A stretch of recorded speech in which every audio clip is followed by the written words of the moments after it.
This is the Tanya portion of the Chitas for today. And here we are. We're at the end of the second part of the 16th chapter of Tanya.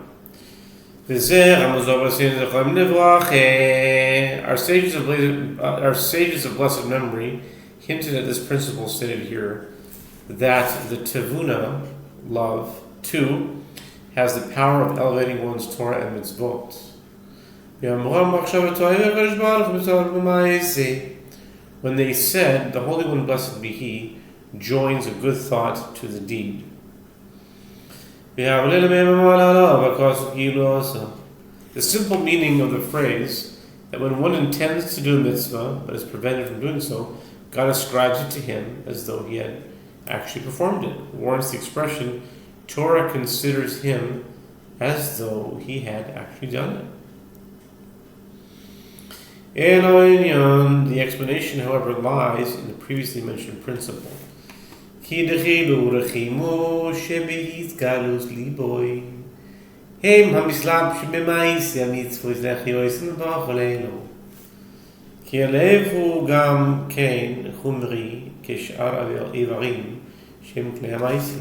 The explanation, however, lies in the previously mentioned principle.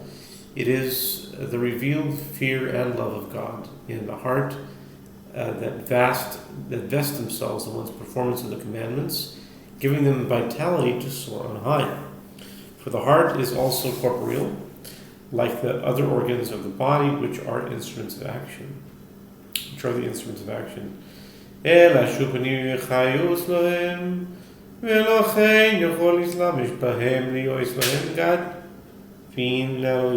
The heart is, however, internal and is the organ's source of vitality. Therefore, because the heart is in its corporeality, is close to the other organs and also provides their vitality, it can clothe itself in their actions to be their wings, elevating them. However,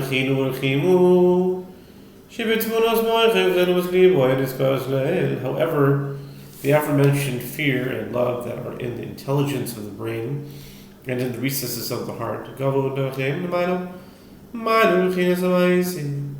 are of a far higher order than the level of action.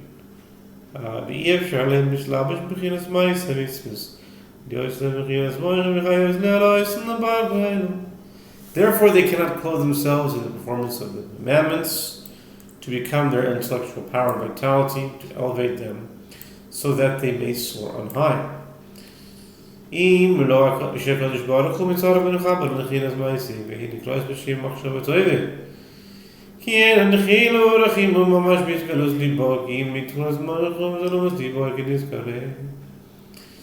not for the fact that God joins and unites them together with the action, so that they may serve as its wings.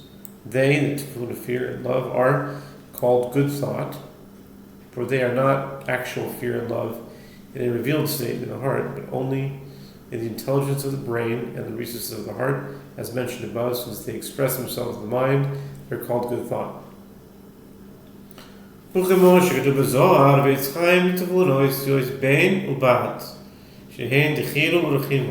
Thus it is also written in the Zohar and as Chaim that the Hebrew word tevuna, understanding, comprises the letters which form the word ben and bat. Tevuna, ben and bat. Okay? Which, in terms of human emotions, represent love and fear.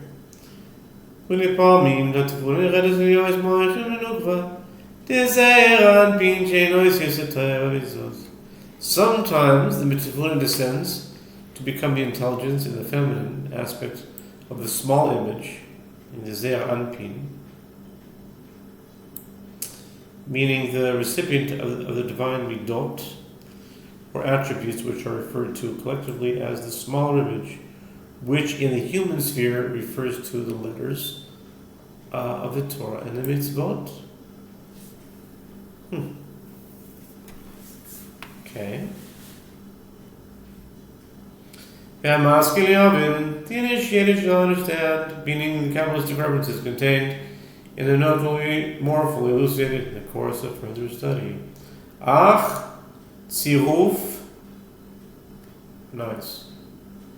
Ach, Tziruf Tevet, Tzarek HaKadosh Baruch Hu, Kedei La'alais Ba'es HaMitzvah, V'Yetzek HaToyre, and Nazvin HaMashav HaToyre, and Yizker HaZehen, Anu Lamuriya, Makom Riyat HaToyre, Mitzvos, and Nazvin HaMashav HaToyre, Sechlim, Asher Vizgarus Liboyim Mamash.